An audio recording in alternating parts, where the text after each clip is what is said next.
Podcast. Lo mejor està por escuchar. Perquè Barcelona estigui guapa, cada dia hi ha més flors als balcons.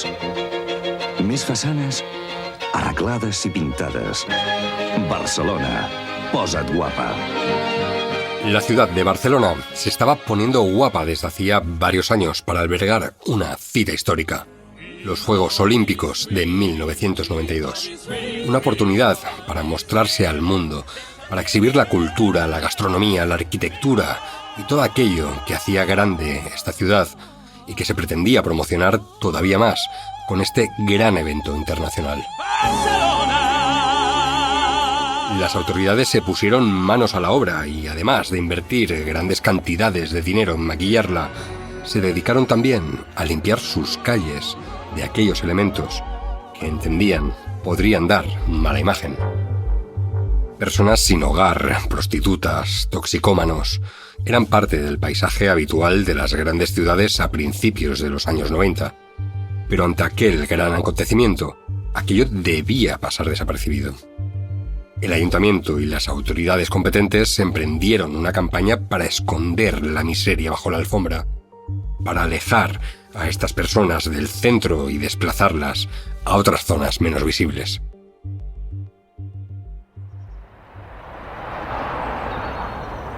Cuando cada noche cierra sus puertas el Parc de la Ciutadella de Barcelona, varias personas se cuelan en su interior para dormir en cualquier rincón, lejos de las zonas de bares y del gentío que abarrota el centro. Hay varias personas sin hogar, acurrucadas bajo cartones, cubiertas por viejas mantas, con algunos cartones de vino y latas de cerveza a su alrededor. También hay algunos toxicómanos que aprovechan la discreción y la oscuridad del lugar. Aquella noche del 5 de octubre de 1991, ajenas a las operaciones de limpieza urbana y social del ayuntamiento, varias personas han entrado por un pequeño hueco que ya conocen. Es una noche como cualquier otra.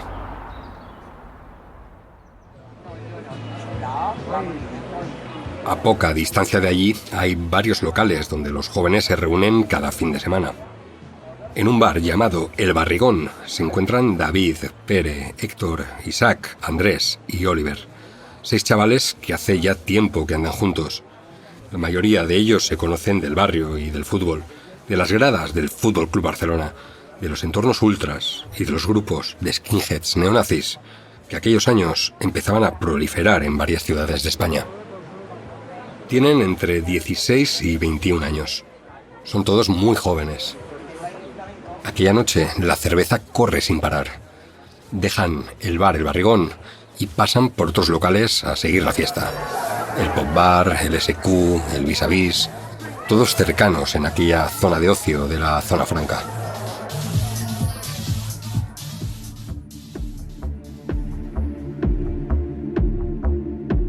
Sobre las 3:30 de la madrugada, el grupo decide ir a otro local que se encuentra pasado el Parque de la Ciutadella. Deciden atajar colándose por un lugar que todos conocen, el mismo por el que cada noche otras personas acceden al recinto para pernoctar. Tan solo hay un vigilante de seguridad que no suele decir nada a nadie de los que entran. Los jóvenes cruzan el parque cantando y gritando, armando escándalo. De repente, una voz ronca grita a pocos metros pidiéndoles que bajen la voz, que hay gente durmiendo. En la conocida como la glorieta de los músicos se ven varios bultos. La voz viene de allí. Son 2 travestis, son 2 maricones, comenta uno de ellos. Los jóvenes skins se dirigen hacia allí y ven a 2 personas tumbadas bajo una manta. No necesitaron ninguna excusa. Cogen un palo de madera que encuentran en el suelo e inmediatamente la emprenden a golpes y a patadas contra ellos.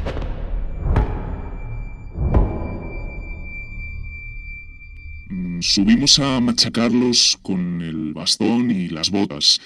Uno de ellos intentó huir, pero lo tumbamos de un puñetazo. En aquel momento todos éramos iguales, todos repartíamos por igual, a la cara, al estómago, a la espalda. Los travestis se protegían la cara con los brazos, pero después de unos minutos machacándolos, dejaron de resistirse. La paliza duró aproximadamente unos 15 minutos, tal y como relató uno de los agresores a la policía tiempo después. Este decidió marcharse tras aquella acción, pero otros 3 miembros del grupo decidieron volver a ensañarse con sus víctimas.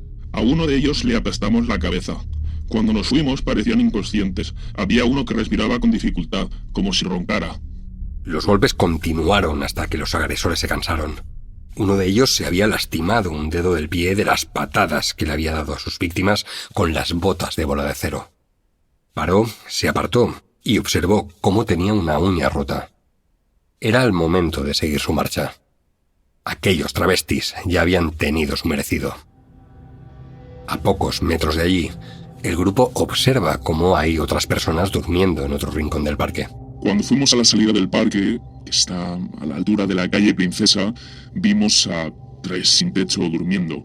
Decidimos darles una paliza también. Como no llevábamos nada, recogimos unas barras de hierro que había en un contenedor de obras en el parque. Les dimos en la cara y en la cabeza. Uno de ellos huyó, pero los otros 2 quedaron tendidos en el suelo. Un guardia de seguridad descubrió los cuerpos malheridos un par de horas más tarde y corrió a avisar a una patrulla de la policía que solía estar apostada en una de las puertas del parque.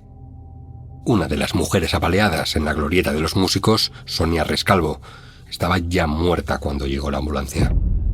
Su cuerpo estaba totalmente magullado, amoratado de los golpes. Miguel, una de las personas sin hogar agredida poco después, había quedado destrozado por la paliza, con la mandíbula rota y sin varios dientes. Además, le habían reventado un ojo, dejándolo totalmente ciego para siempre.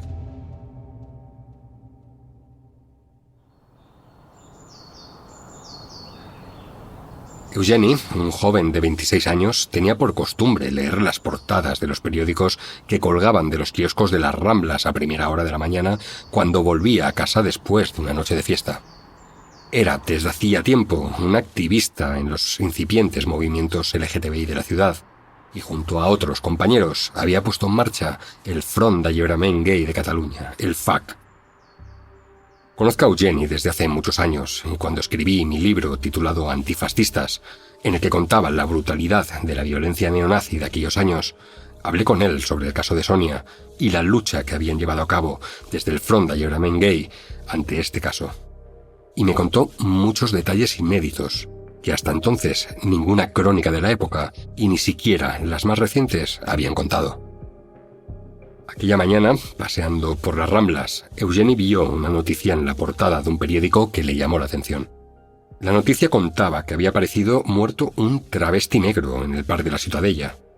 Eugeni no conocía a ningún travesti negro que frecuentase aquellos años la zona, y aquella información le sorprendió.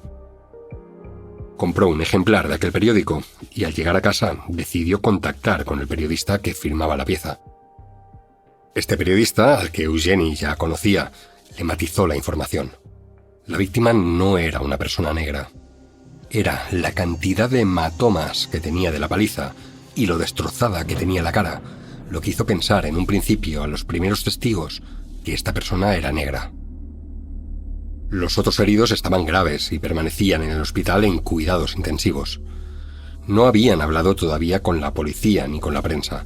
Están inconscientes y no pueden aportar información sobre lo sucedido. La policía había lanzado la sospecha de que se trataba de un grupo de cabezas rapadas tras encontrar huellas de botas militares en la glorieta donde fue asesinada Sonia y por los perfiles de las víctimas de aquella brutal cacería. Personas sin hogar, toxicómanas y transexuales.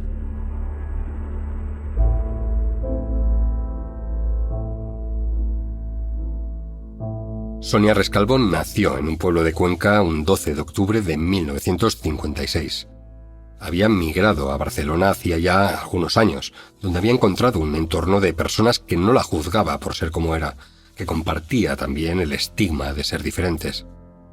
Había trabajado en el conocido Teatre Arnau, en la Avenida del Paral·lel, en Barcelona, y de bailarina en las conocidas Sala Río, la Sala New York.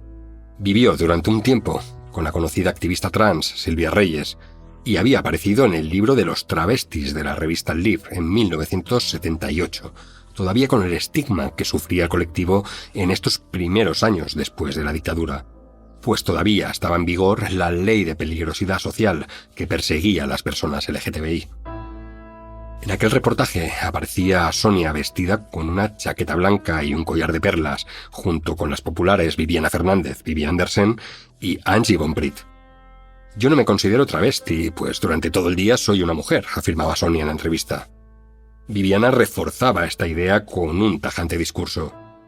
«La palabra travesti no es la indicada para llamarme a mí. Considero que nosotras estamos dentro de las transexuales, con o sin operación, con o sin cambio de sexo. Travesti es el señor que se viste de mujer para trabajar, pero durante el día lleva una vida normal de hombre. Yo vivo una vida muy de mujer durante las 24 horas del día». La entrevista reproducía la conversación entre ellas, en las que compartían sus aspiraciones, sus miedos, sus experiencias en el mundo del espectáculo. Sonia relataba su sufrimiento como mujer de una manera clara y confesaba también la incomprensión que sentía. «Está dentro de la persona, es natural. Hay momentos en los que me siento acomplejada, pero muchas personas no me entienden».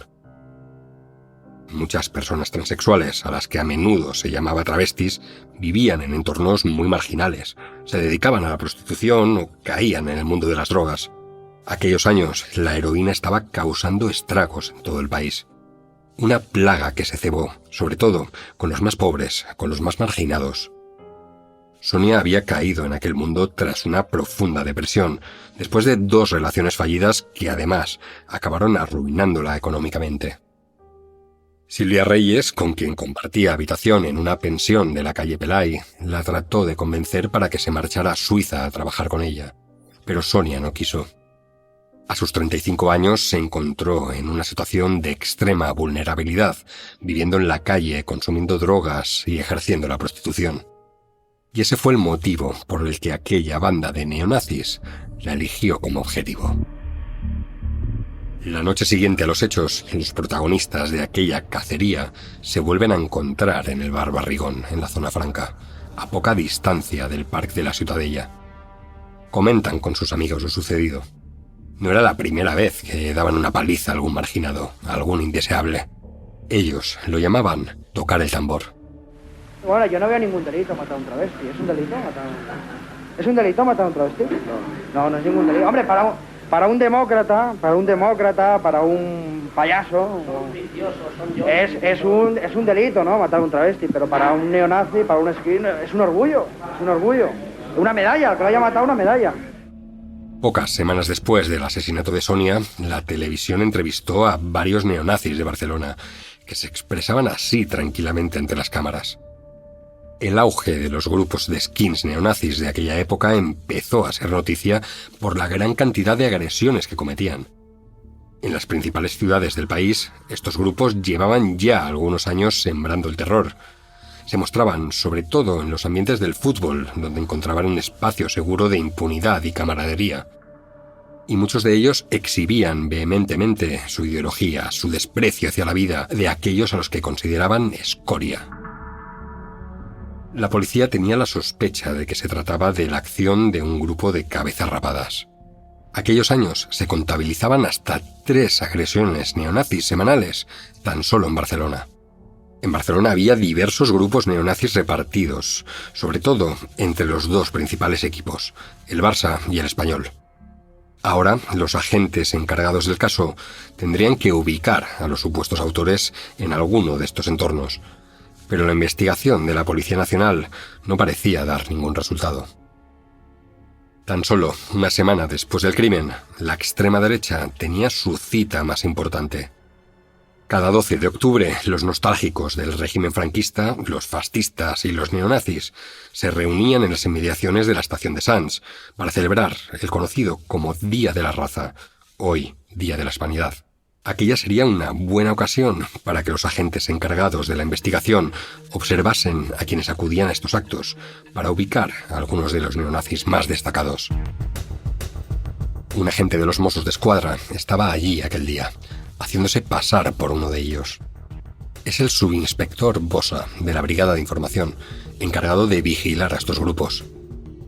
Aunque la investigación por el asesinato de Sonia estaba a cargo de la Policía Nacional, el cuerpo de los Mossos d'Esquadra, de reciente creación, también estaba alerta de estos grupos.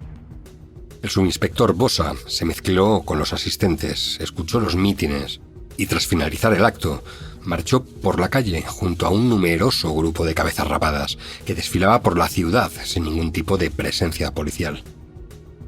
De repente, unos gritos alertan a la gente. 3 personas de estética punk habían aparecido por casualidad por la salida de la boca de un metro. Pronto la turba fascista los identificó y se lanzó manada contra ellos. Estos trataron de huir saltando a un solar en obras, pero fueron acorralados por decenas de neonazis que empezaron a lanzarles piedras y todo lo que encontraban a su paso. El inspector de los Mossos fue testigo de aquella paliza y estuvo a punto de sacar su arma reglamentaria, dar 2 disparos al aire y salvar a aquellos chicos. Pero por fortuna, la agresión cesó y los neonazis volvieron como si nada a su marcha. Pau Gálvez es un histórico activista por los derechos LGTBIQ+. Vivió en primera persona todo lo que sucedió alrededor del caso de Sonia, pero ya venía desde hacía años siendo testigo de la violencia contra estas personas. Le pedí que me contara cómo se vivía aquellos años todo aquello y el miedo que había a denunciar. Los años 90 fueron realmente años de plomo, de violencia de los grupos neonazis contra determinados grupos, como no solamente éramos los colectivos LGTBI, sino, por ejemplo, también los emigrantes. Recordemos que si en el 1991 fue el asesinato de la Sonia, en 1992 tuvimos el asesinato de la Lucrecia Pérez, el primer crimen racista como tal registrado en la historia de España. Para nosotros esta violencia no solamente provenía de los grupos nazis. Cuando hablamos de la posibilidad de denunciar las agresiones producidas por estos grupos o por otros, lo que nos encontrábamos es la desconfianza de nuestra comunidad en ver la Policía Nacional y a otros cuerpos de seguridad del Estado, dado que hasta hacía 4 días eran los que nos habían llevado a los campos de concentración del franquismo, donde muchos hombres homosexuales fueron encerrados. Es por eso que, claro, denunciar costaba mucho. En este caso, además, en el caso de la Sonia, hemos de recordar que quien desencalla el caso y que al final lleva los asesinos delante del juez fueron los Mossos d'Esquadra. La Policía Nacional lo tenía parado y fueron los Mossos d'Esquadra los que en este primer caso pudieron dar buen término a la investigación que se realizó contra los asesinos de la Sonia. Pasaron varias semanas desde el asesinato de Sonia y la Policía Nacional no lograba avanzar en su investigación. Ante la indignación y la preocupación que este caso había provocado y la inquietud ante la falta de resultados en la investigación, el juez instructor decidió trasladar el caso a los Mossos d'Esquadra. Faltaba muy poco para las Olimpiadas y el foco que iba a tener Barcelona no podía estar empañado por un crimen tan atroz como este. Los Mossos d'Esquadra tomaron las riendas del caso. Llevaban ya un tiempo vigilando a los grupos neonazis de la ciudad y sabían bien dónde estrechar el cerco. La investigación se centró en los campos de fútbol y en sus zonas de ocio habituales, sobre todo en las más cercanas a los hechos, en la Zona Franca, en Ciutat Vella. Localizaron a varios ultras del Fútbol Club Barcelona que vivían por aquella zona y que frecuentaban los fines de semana los bares cercanos.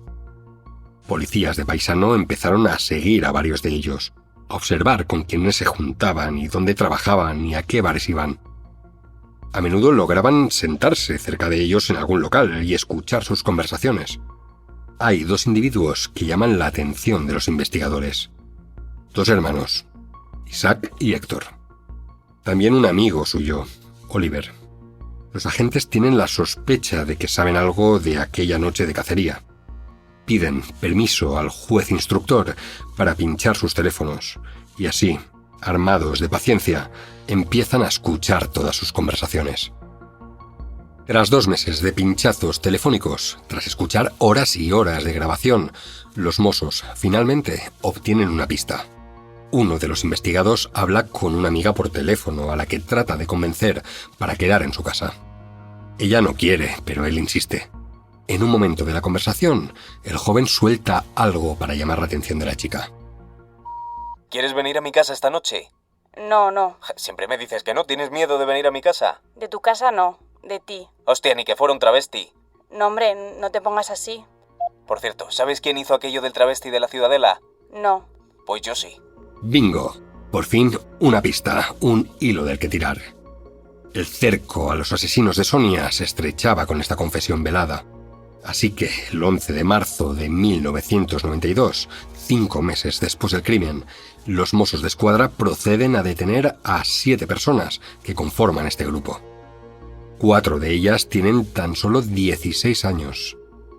Durante el registro de sus domicilios, la policía encuentra numerosas armas, revistas y propaganda nazi, así como varias fotos de esta banda exhibiendo sus arsenales y ataviados con todo tipo de simbología fascista. Varios de ellos confiesan los hechos cuando los Mossos les toman declaración. Es más, justifican los hechos. Dicen que es un deber social, una limpieza necesaria de la escoria que hay en la ciudad. Hablan de cáncer para la humanidad cuando se refieren a las personas LGTBI, a los sin techo. Están orgullosos de su militancia neonazi, de sus ideas supremacistas, de sus odios y sus actos violentos. El Front d'Alliberament Gay de Cataluña se presentaría como acusación popular. Esta entidad pionera, tal y como nos cuenta uno de sus miembros históricos, Pau Gálvez, entendió que el caso de Sonia era fundamental para mostrar la violencia que sufrían las personas LGTBI. Estas venían de una larga lucha contra la despenalización de la homosexualidad y de las disidencias sexuales, y quiso dar un paso al frente ante un asesinato atroz que había mostrado a la sociedad lo que llevaban sufriendo desde hacía años.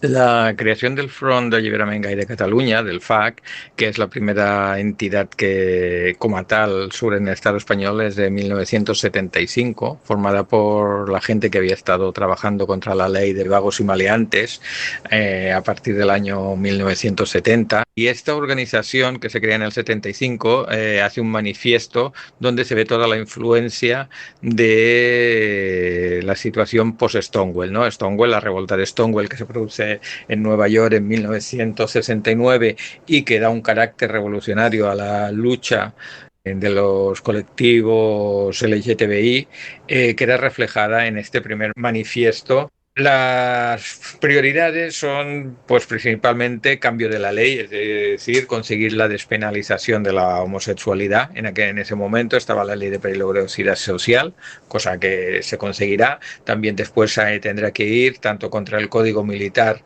que también penaba la homosexualidad, como la ley de escándalo público, que durante mucho tiempo también fue una ley que se utilizó para perseguir a las personas homosexuales, ¿no? Un otro tema principal era el cambio de mentalidad de la sociedad y conseguir que se reconociera también la violencia estructural contra las personas LGTBI. Y es aquí donde en 1991 hay un cambio de paradigma muy fuerte, dado el caso del terrible asesinato de la Sonia Rescalvo a manos de unos skins. El FAC se presente como acusación particular y que al final del juicio sea el primer paso para el reconocimiento de los crímenes de odio o de los crímenes LGTBI-bifóbicos. Un paso muy importante en contra de la impunidad de la discriminación de las personas LGTBI. También la Coordinadora Gay y Lesbiana de España y el Ayuntamiento de Barcelona se presentarían como acusación en el juicio. Las asociaciones que trabajaban por la defensa de las personas LGTBI querían que el foco mediático de este terrible asesinato sirviera para visibilizar la vulnerabilidad y la persecución a la que eran sometidos. Y a pesar de que el caso había causado un gran impacto e indignación, estuvieron bastante solos, pero no totalmente solos. Cuando hablé con Eugeni Rodríguez para mi libro hace unos años, me contó el miedo que pasaron los días del juicio. Temían que los neonazis fuesen a las puertas de la audiencia a mostrar su apoyo a los acusados de matar a Sonia. Allí estaban sujetando una pequeña pancarta un puñado de activistas del Front d'Alliberament Gay de Cataluña, el primer día del juicio, atendiendo a los medios. De repente, a lo lejos de la calle, observan a un grupo de personas andar hacia ellos. Son muchos. Van vestidos casi todos igual, con ropa ajustada, botas militares y el pelo rapado. Son skins. Eugeni y el resto de activistas se quedan parados. No saben cómo reaccionar. No hay policía a la vista, están solos. Se quedan quietos, sujetando la pancarta. Uno de los que lidera el grupo, que se aproxima hacia ellos, avanza unos pasos más e interpela a Eugeni. Somos del Sharp, los skinheads antifascistas, y hemos venido a estar con vosotros y a mostraros nuestro apoyo. El alivio que sintieron los activistas gays fue inmenso. A los skins siempre se les había relacionado con los grupos nazis, pero desde hacía unos años habían surgido otros colectivos en todo el mundo que reivindicaban aquella estética y se desmarcaban del odio fascista. Los skinheads contra los prejuicios raciales, los llamados Sharp, querían recuperar la esencia de aquel movimiento surgido a finales de los años 60 en Inglaterra, que nada tenía que ver con el racismo y el neonazismo, sino que era una expresión cultural de la clase obrera mestiza, cuya estética estaban tratando de robar los grupos neonazis. Empezó entonces una inédita relación entre dos mundos aparentemente inconexos. Por una parte, el activismo LGTBI, y por otra, los jóvenes skinheads antifascistas que se disputaban las calles con los grupos nazis. Eugeni me contaba cómo entablaron una espontánea amistad. Ellos, los gays, cuestionando esa masculinidad que transmitían los skins con su estética y su actitud ruda e insolente, y cómo desde entonces sus caminos se volverían a cruzar en más de una ocasión, atravesados por la violencia neonazi que ambos colectivos sufrían, denunciaban y combatían.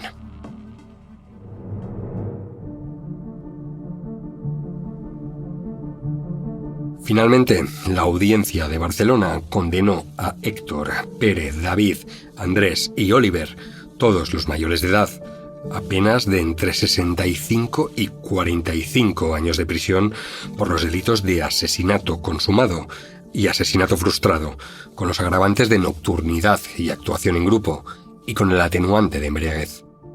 4 de ellos también fueron condenados por lesiones a Miguel, la persona sin hogar a la que habían dejado ciega de la paliza. A los menores de edad que participaron en las agresiones también se les aplicó el atenuante de embriaguez.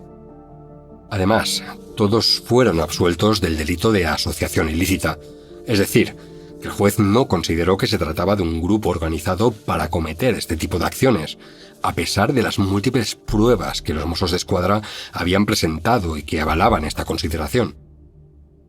2 años después, el Tribunal Supremo resolvió el recurso que los acusados habían presentado. Rebajó las penas a casi la mitad, cambiando la calificación de asesinato por la de homicidio, considerando que el objetivo de esta banda, que había golpeado con palos y botas de acero repetidas veces las cabezas y los cuerpos de sus víctimas, no tenían intención de matar. También cambió el agravante de actuación en grupo por el de superioridad numérica, rebajando todavía más las condenas.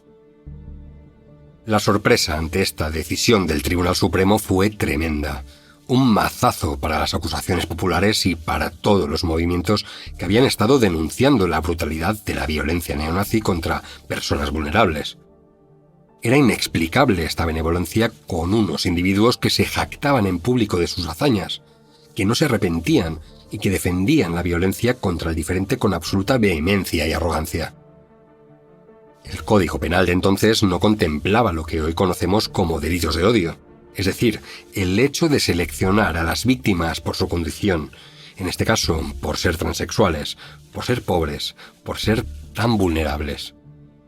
Fue 4 años después del crimen, en 1995, cuando por fin el Código Penal incluyó un artículo, el 510, en el que se consideraba como agravante la selección de la víctima por motivos racistas, homófobos o por otras formas de intolerancia. En el año 2012, todos los condenados por aquellos terribles crímenes salieron en libertad. Uno de ellos, Óscar, sería detenido tan solo 4 años después, en 2016, por agredir a una mujer musulmana embarazada en plena calle y proferir insultos racistas contra ella y su marido. Tan solo fue condenado a realizar un cursillo y a pagar una simbólica multa. El lugar donde fue asesinada Sonia, la conocida como Glorieta de los Músicos, hoy lleva su nombre. Aunque ya en 1993 la coordinadora de Frentes de Liberación Homosexual del Estado español instaló allí una placa conmemorativa, no fue hasta 2013 que el Ayuntamiento de Barcelona rebautizó el espacio como la Glorieta de la Transexual Sonia. Cada año, los colectivos LGTBIQ+ se concentran allí para recordarla y para rendir homenaje. Y también para alertar de que el odio y la violencia transfoba siguen latente. Y sigue cobrándose víctimas. Desde los años 90, al menos 4 mujeres transexuales han sido asesinadas en España por su identidad de género.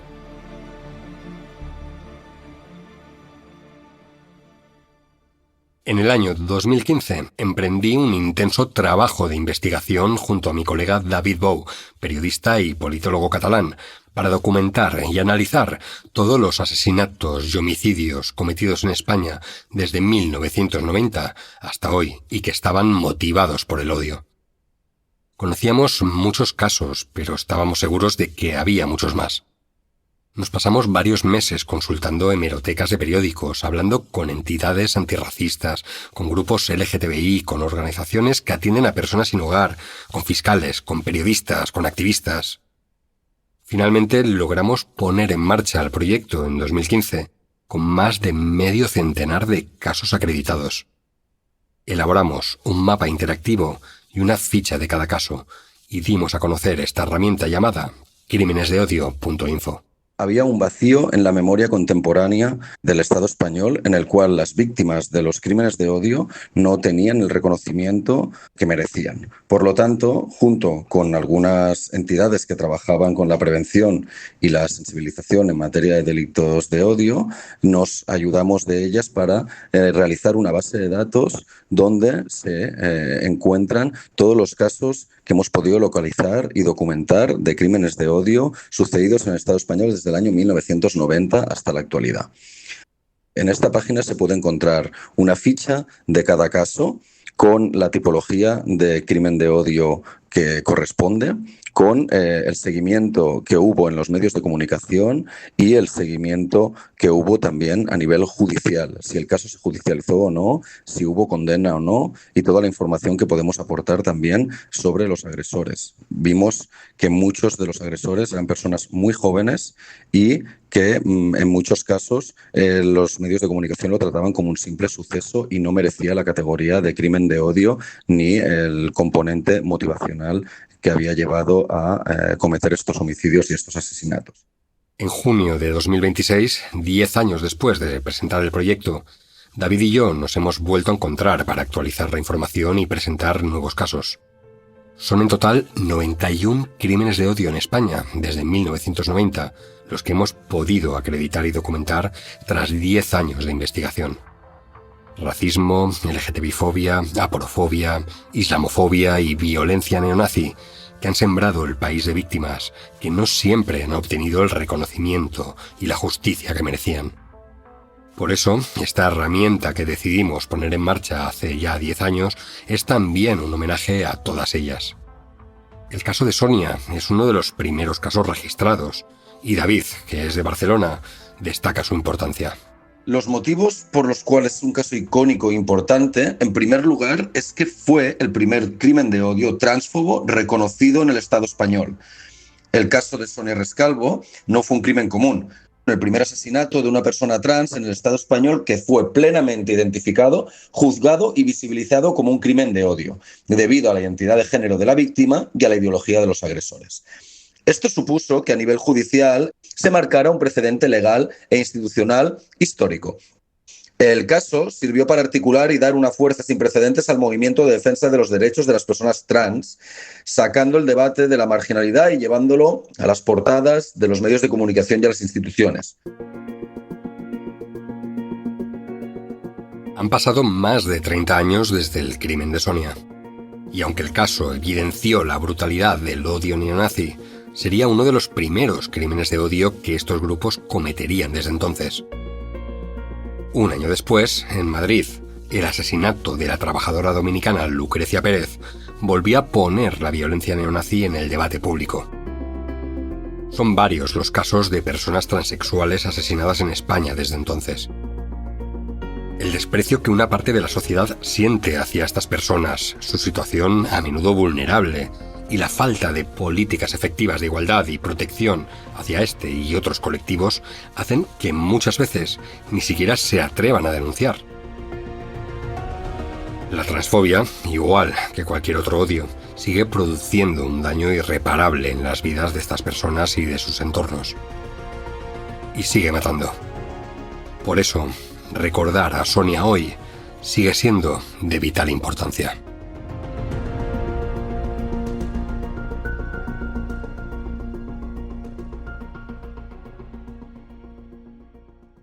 Crímenes de Odio es una producción original de Podium Podcast con la colaboración de Ser Podcast. Escrito y narrado por Miquel Ramos. Diseño sonoro, Nico Solís. Producción y coordinación, Jesús Blanquiño.